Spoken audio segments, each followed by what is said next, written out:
Hi, this is Richard Murray with another session of Parking Lot Theology, and I want to talk to you today about what do we do with the Old Testament passages which seem to favor violence, which seem to favor violent men, which seem to favor violent actions, particularly when we consider Jesus' call to nonviolence in the Sermon on the Mount. That we're to turn the other cheek and all those things and bless our enemies. And how do we square the two of them? And are we to draw any inspiration from the violence in the Old Testament? Well, my answer is yes. We're supposed to draw great inspiration from it. But the key is how you apply the violence. All right, the violence for the New Testament saint, for you and me, is never, never, never to be external violence. That has no blessing in it. King David was not allowed to build a temple in the Old Testament because he was a man of violence, a man of external violence.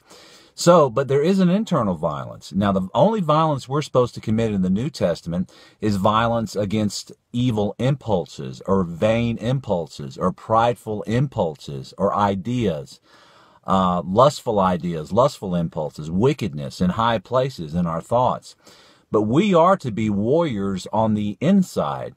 I've said this many times before, but there's the old joke about taking a fortune cookie and you open up the fortune cookie and whatever it says, you add the words "in the bedroom," and then it makes it funny and ridiculous.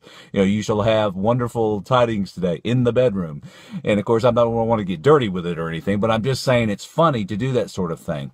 Well, we need to do the same thing with the violence in the Old Testament. Whenever we see anything that appears to prove violence, we need to put "on the inside." We need to add the words "on the inside" to it so that we can internalize that violence, never to be against flesh and blood, never to be against other men and women who are made in the image of God, but violence to be made against evil ideas, evil notions, evil impulses. The evil impulses are what kill people.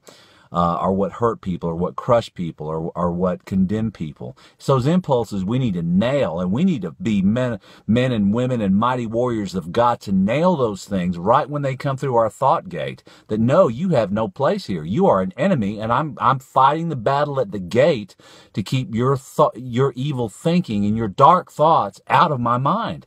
That's a good kind of violence, because what it's going to turn you into, you're going to be a lamb on the outside. You're going to be a lamb to other men and women because violent thoughts aren't going to enter into you. Okay? See? And I want to read a quote from Jacob Boehme on this dynamic. Every man within himself, has Moses and the Israelites, the Sadducees and the Pharisees, the patriarchs, and the kingdom of heaven and hell. Thus, the events described in the Bible and looked upon by the pious as being things of a past history are actually descriptions of internal processes taking place in the constitution of man himself. So all that by way of saying the only Philistines you need to worry about are the Philistines in your thoughts that are causing you to doubt the promises of God, or causing you to be discouraged, or causing you to be despairing, or causing you to be sarcastic or prideful or hateful. All right. Those are the enemies that you need to slay and decapitate them, torture them, do whatever you need to do to get them out of your mind. All right. And there is a positivity to this energy, because we're not hurting flesh and blood, but we are being vigilant. This is what spiritual vigilance is all about. So that when Paul says in the New Testament, to stand, having your loins girt with truth and putting on the full armor of God, that's what he's talking about. Never against other people. It's like, I love action movies. Now, I don't like some of the cheap action movies, but I like a good action movie. But, I can watch the movie and I come away with it inspired to be braver on the inside. All right. And we don't watch a movie and then I go kill people down the street. And I know some people think that violent movies can affect children, and maybe that's true. But when we mature, we should be able to take a figure of speech or a figure from a movie, a metaphor or an allegory, and apply it, what are the magic words? On the inside. So when you read the Old Testament and you read the life of Samson, for instance, we need to apply Samson on the inside. All right. Now, Samson, to me, is a type of the mind of Christ. Samson has this incredible strength that can destroy enemy Philistines. Hey, you put Samson, the mind of Christ, which the New Testament says we're to put on the mind of Christ. We put on the mind of Christ, and what do we find? We have incredible strength to dispose of errant thoughts, to dispose of measly and unworthy thoughts, of cruel thoughts, of hard thoughts.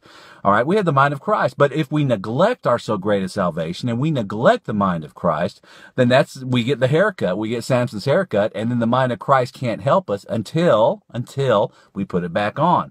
And then when we do, the strength returns. So anyhow, the Old Testament is full of wonderful imagery like this that will help us and inspire us. But all we have to do is know this: Jesus is a peace-loving, non-violent, non-coercive, totally healing, totally protective God.